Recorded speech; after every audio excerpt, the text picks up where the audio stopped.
A historical timeline of post-independence Ukraine. Ukraine has been dogged by corruption scandals, economic mismanagement, and Russian interference since it achieved independence in 1991. Russian threats have intensified as Ukraine's ties with the United States and Europe have improved in recent years. December 1, 1991, Ukraine votes for independence. Amid the dissolution of the Soviet Union, Ukraine votes for independence in a referendum, with 92% of Ukrainians supporting independence, and elects Leonid Kravchuk as president. Ukraine had the second largest population and economy of the 15 Soviet republics. January 14, 1994, securing nuclear warheads. The Russian, Ukrainian, and US presidents sign a statement that reaffirms Ukraine's commitment to transfer all strategic nuclear warheads to Russia, dismantle strategic launches in its territory. The statement also confirms Russian readiness to compensate Ukraine for the value of the highly enriched uranium in the warheads, notes US readiness to assist Ukraine in dismantling the launches, and specifies security assurances Ukraine will receive once it accedes to the Nuclear Non-Proliferation Treaty (PNT) as a non-nuclear weapon state. February 8, 1994, Ukraine joins NATO's Partnership for Peace. The North Atlantic Treaty Organization (NATO) welcomes Ukraine into its Partnership for Peace,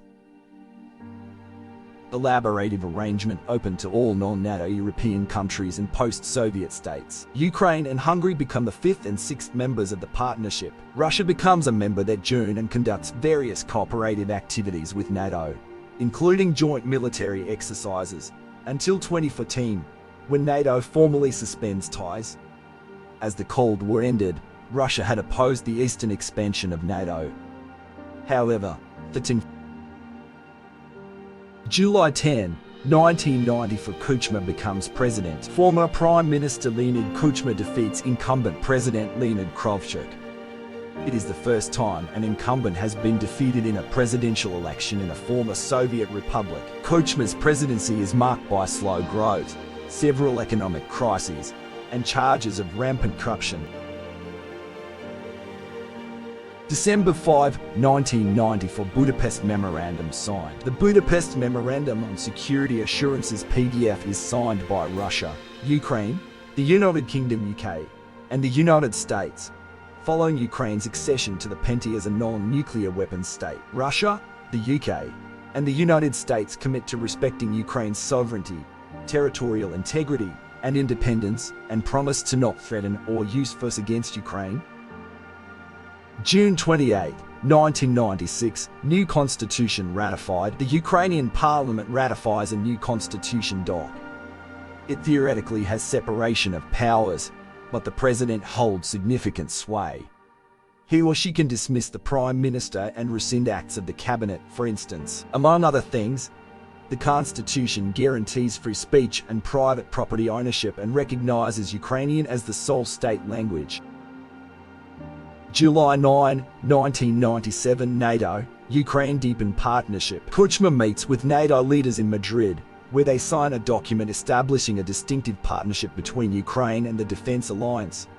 Under this partnership, a NATO-Ukraine Commission will meet at least twice per year to discuss the relationship. September 2000 and November 2000, Gondids scandal prompts protests. On September 16, Hei Gondids, a Ukrainian journalist investigating alleged corruption in the Kuchma administration, disappears.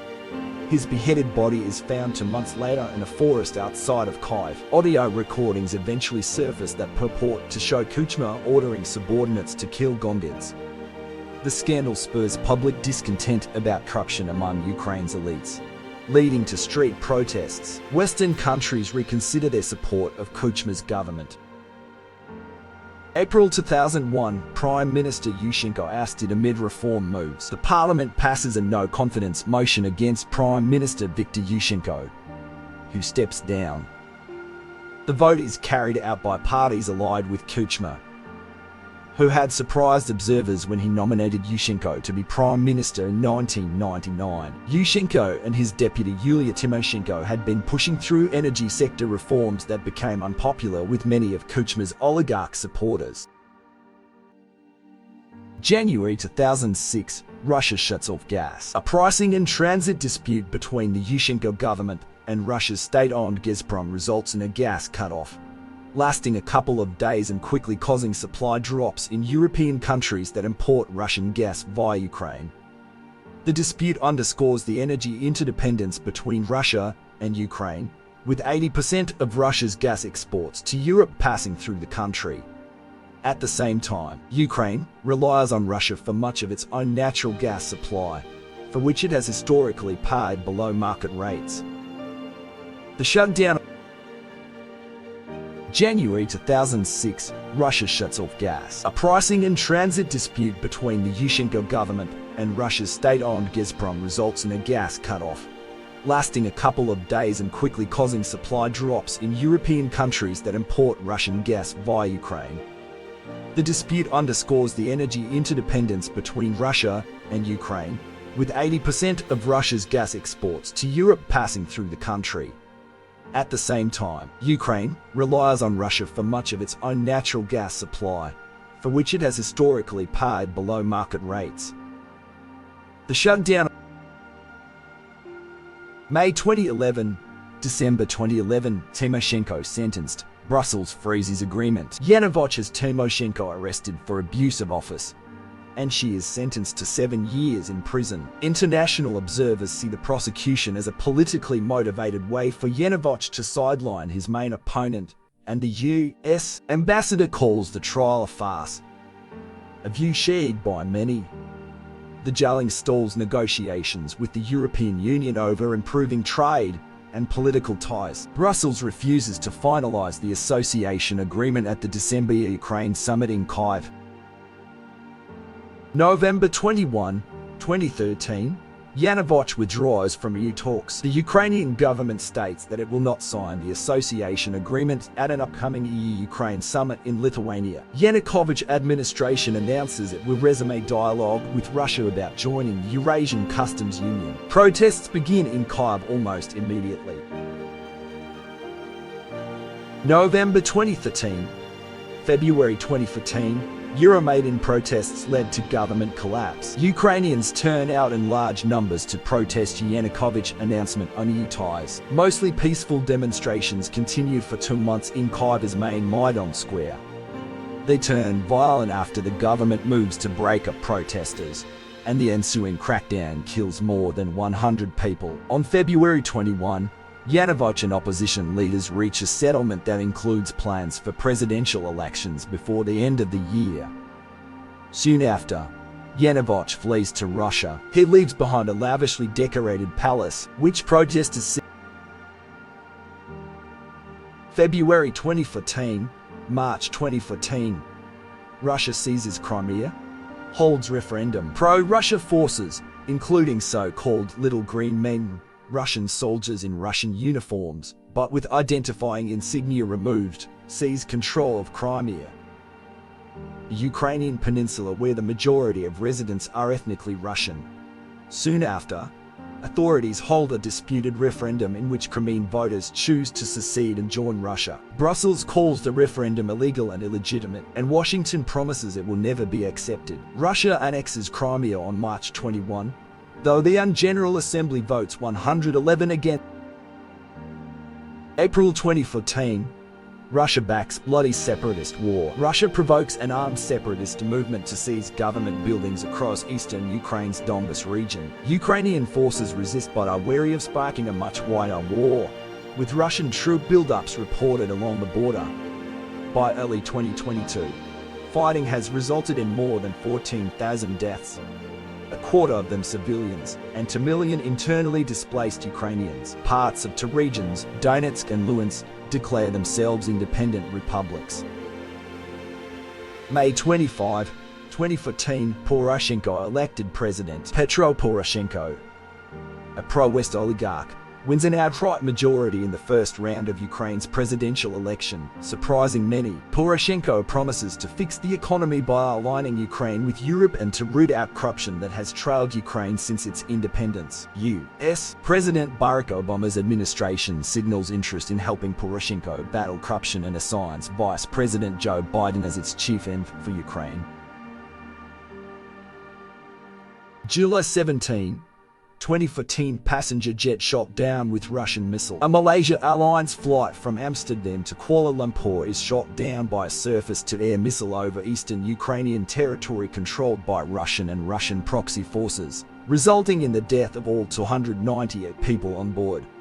A Dutch-led investigation later finds that Russia bears responsibility, with the missile having been provided by a Russian army brigade, but Russia denies responsibility. September 5, 2014, first Minsk agreement signed. Russian units enter Ukraine to push back Ukrainian forces that were on the verge of regaining control of Donbas.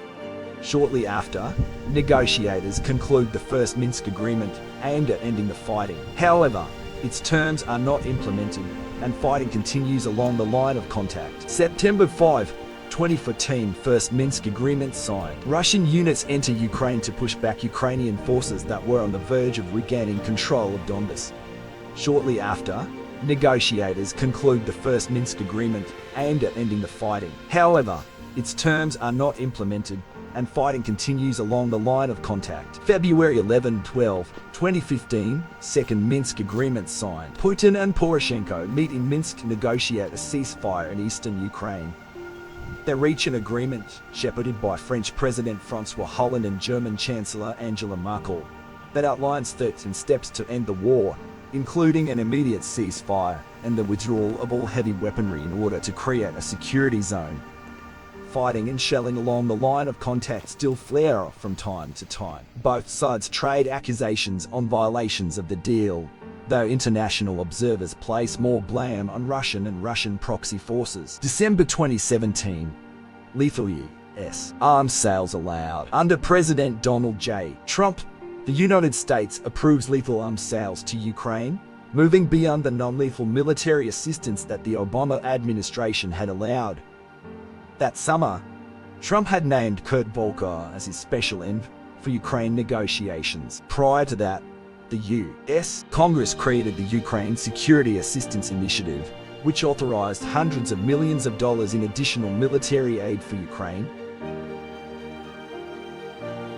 January 2019, schism emerges in Orthodox Church. The Ecumenical Patriarch of Constantinople, the leading authority for Orthodox Christianity, recognizes the independence of the Ukrainian Orthodox Church, formally severing it from the Russian Orthodox Church, which has close reported ties to the Kremlin and had overseen the Ukrainian Church for centuries. Russia accuses the United States of encouraging the break in order to weaken Moscow, and a Kremlin spokesperson reissues a promise to defend the interests of Russians and Russian speakers. April 21, 2019, Volodymyr Zelensky elected. Volodymyr Zelensky, a television comedian and political novice, wins a presidential runoff with more than 70% of the vote, defeating Poroshenko.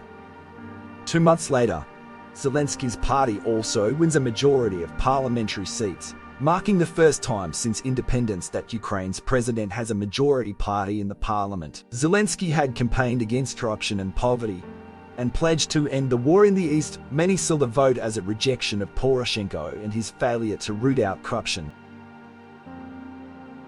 April 2021, Russian military buildup raises alarms. Officials from Ukraine and EU member states warn about recent Russian deployments near Ukrainian border areas and in Crimea, adding up to more than 100,000 troops, along with tanks, rocket launchers and other weaponry. Analysts call it the largest troop buildup since Russia's 2014 annexation of Crimea. Biden, U.S. President, and Putin agreed to a June summit to discuss a range of contentious issues, including Ukraine, and launch dialogues on strategic stability and cybersecurity. The following month, Putin publishes an article. December 2021, January 2022, Russia demands security concessions. As Russia continues to mobilize tens of thousands of troops along the border with Ukraine, the Putin government demands a set of security guarantees from the United States and NATO. This includes a draft treaty calling for tight restrictions on EU and NATO political and military activities, notably a ban on NATO expansion.